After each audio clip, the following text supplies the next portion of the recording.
반갑습니다. 사랑합니다. 독해진 수학의 진쌤입니다. 오늘은 등차 수열의 합과 일반항의 관계를 살펴볼 건데요. 다시 한번 얘기 드리지만 수열은 정의역을 자연수로 갖는 함수라 이야기를 했어요. 그리고 우리가 얻은 것은 등차 수열이 1차 함수에 점을 찍는 것과 동일하다라는 것을 이야기를 드렸습니다. 그럼 다음은 무엇일까요? 역시 2차 함수에 점을 찍는 겁니다. 식의 모양이 1차 함수가 아니라 2차 함수인 경우엔 어떠한 수열이 나타날까요? 이 질문에 대해서 생각해 보시면서 시작해 보도록 하겠습니다. 실력 향상을 기대해 독해진 수학 시작합니다.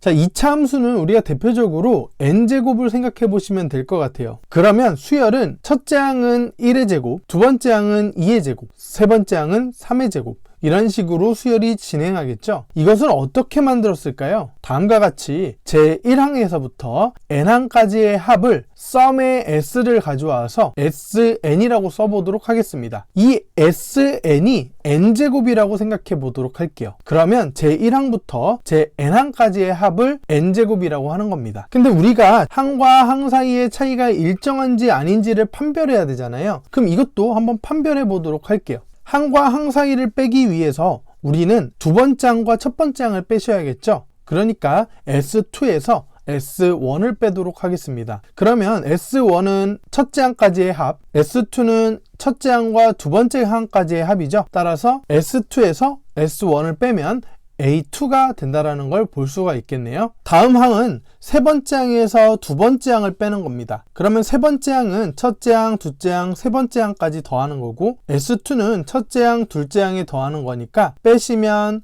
제3항이 나오겠죠. 이렇게 반복하다 보면 n번째 항과 n-1번째 항, 즉 sn에서 sn 빼기 1이 되는데요. 이것은 a1부터 n번째 항까지의 합에서 첫 번째 항에서부터 n-1번째 항까지의 합을 빼주시는 거니까 남는 건 a의 n번째 항입니다. 그러면 S2에서 S1을 뺀 것은 2의 제곱에서 1의 제곱을 빼니까 3이 되겠습니다. 그 다음에 S3에서 S2를 빼면 9에서 지금 4를 빼는 거니까 5가 되겠죠. 마지막에 있는 SN에서 SN-1번째를 빼주시면요, n제곱에서 n-1제곱을 빼주시는 거니까 2n 빼기 1이 나오는 것을 확인해 볼 수가 있겠네요. 이렇게 항과 항 사이의 차이가 일정하지 않고 여러 가지로 바뀐다라는 것을 지금 봤습니다. 그러니까 SN은 분명히 등차 수열이 아니라는 것은 확인할 수 있을 것 같아요. 그러면 여기서 멈출 것인가에 대한 문제인데요. 사실 수학자들은 거기서 멈추지 않고 차이가 일정하지 않다면 그 차이로 이루어져 있는 애들은 무엇인가를 확인했습니다. A2가 3, A3가 5, A의 n번째 항은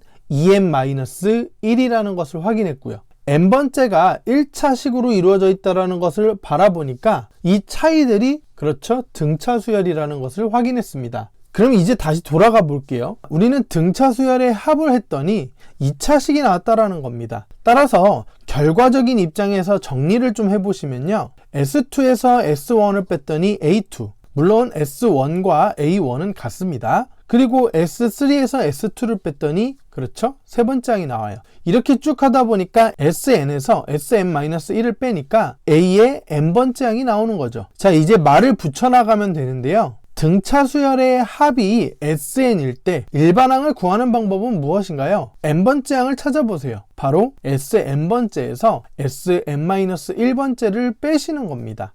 주의하실 점은요, 우리가 SN에서 SN-1을 빼려면 반드시 앞항부터 시작을 해야 되니까 첫째 항부터 시작할 수 없다라는 겁니다. 그래서 여러분들은 별도로 첫째 항은 S1과 A1이 같다라는 걸 꼭 확인하셔야 돼요. 이렇게 되면 우리는 다음을 얻습니다. 등차 수열의 합이 주어져 있을 때 우리는 등차 수열의 일반항을 찾는 방법은 첫 번째, 첫째 항을 먼저 구합니다. SN에 n에 1을 넣어서 A1을 구하는 겁니다. 첫째 항이죠. 두 번째, S의 n번째에서 S의 n-1번째를 빼시면 A의 n번째만 남습니다. 따라서 이렇게 빼주시는데요. 주의할 점은 아까 얘기했던 것처럼 n이 2보다 큰 자연수만 된다라는 거예요. 따라서 이렇게 우리는 등차 수열의 합이 주어졌을 때 일반항을 찾을 수 있습니다. 그런데 여기서 더 나아갈 것은요, 등차 수열의 합이 2차식으로 이루어져 있다는 것이고요. 이 2차식으로 주어져 있는 것을 생각해 보시면 이것도 수열이 된다는 겁니다. 따라서 여러분들은 등차 수열을 배우시면서 지금까지 무엇을 배웠냐면요. 1차식에 점을 찍는 수열, 그리고 2차식에 점을 찍는 수열, 그것의 규칙성이 무엇일까를 곰곰이 생각해 보시면 1차식에 점을 찍었던 수열은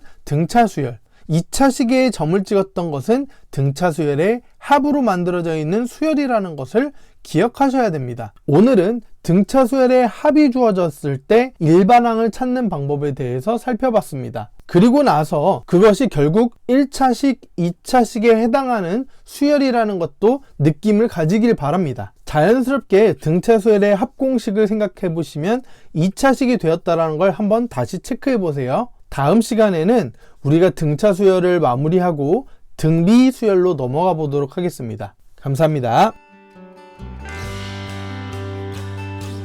독해 진수학과 계속 함께하고 싶다면 구독, 좋아요, 댓글, 좋아요